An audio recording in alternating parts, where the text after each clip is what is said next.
Hello, this is Colin Dawson with another edition of Lockdown Movie Reviews.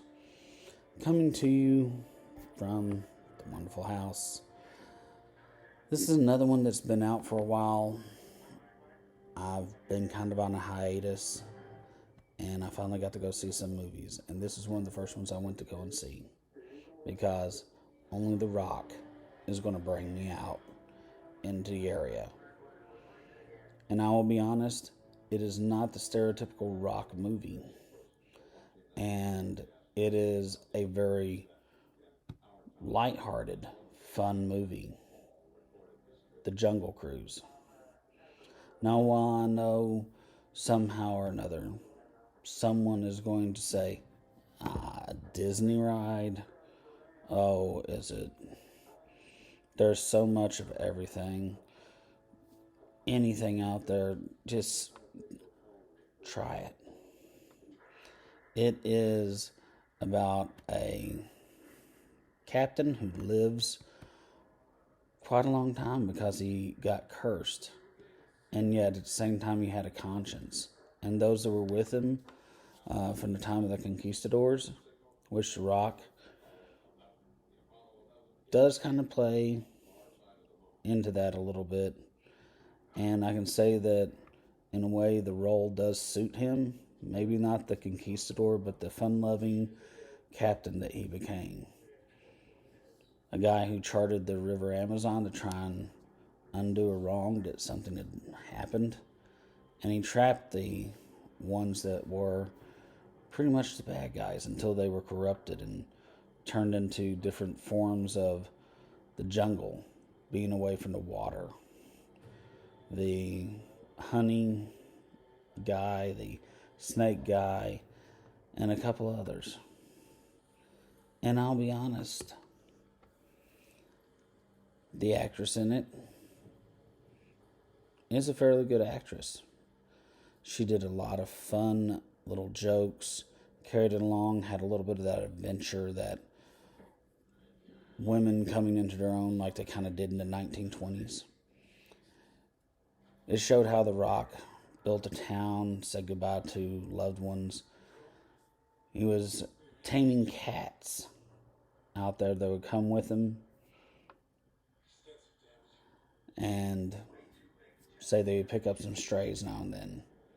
CGI work on the cats was absolutely wonderful. There was only one moment in a wrestling scene so that he could get kind of a free meal or something that kind of came up that I was like, it's a little bit off, but you couldn't remember it until at least 3 or 4 days later if you really analyzed it.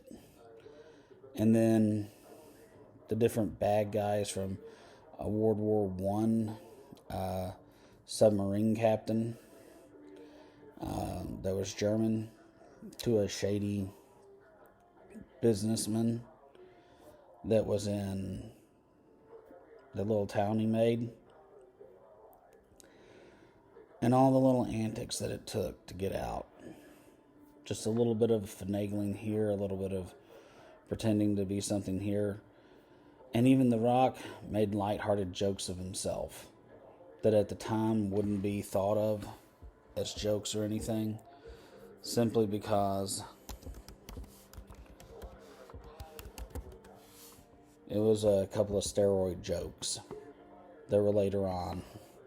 And it's like, in a way, echo back to kids don't do drugs.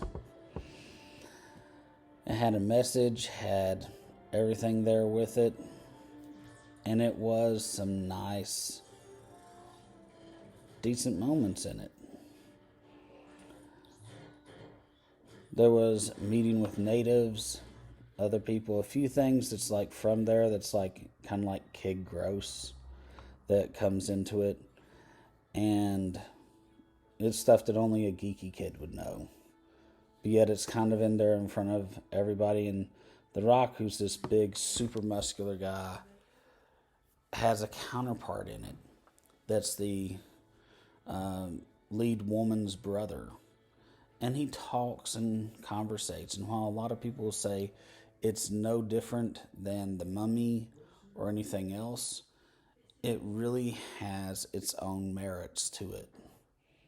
And even though The Rock is a bit of a con man, showing different situations, having a trained cat and everything else, and just trying to make ends meet on a river with a couple of little explosions and a limb that falls down here, a limb that falls down there, ooh and ah, and how it looks. He really does come into his more noble self later on in the movie, and it shows the growing of the character and how people can truly atone for things, even if they are cursed to live 400, 500 years, and they just choose the life that's there for them, even if it means giving up immortality.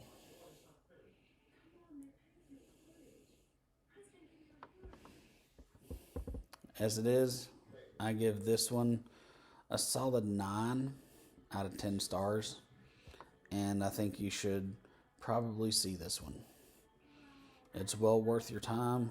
It's a wonderful movie, and as it is, it's great for the family, and it's just a good thing to watch for some happy feel-good moments.